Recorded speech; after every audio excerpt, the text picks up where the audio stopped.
Up here.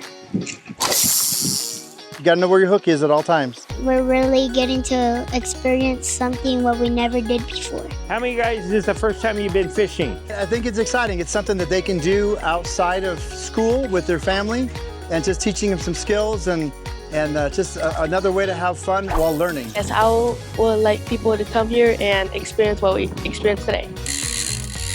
I learned a lot of stuff. I learned how to do knots, cast good, and know where the fishes are at. You just kind of want to hold this together while you're going. If you're not sure how to do it, you let me know. Doing a bunch of fun stuff and sewing, learning how to sew, because if I can't crochet, then I guess I can sew. We're just doing single stitches to attach it on. So I'm going from the front to the back. So this is the running stitch. How to sew and to have fun. My hope with this is just that they're inspired to continue to create.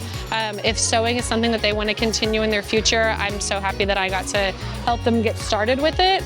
There we go, perfect. Scene one, take 4. Action. What in the name of cheddar cheese is going on here? They're really coming together and learning that film is a collaborative art, and they're learning how to work together and how their actions affect others. Good old boat. Well, to my mozzarella cheese sticks and back. Well, I'm not leaving him behind. I love this class because I get to act, I get to be creative, and I get to be myself.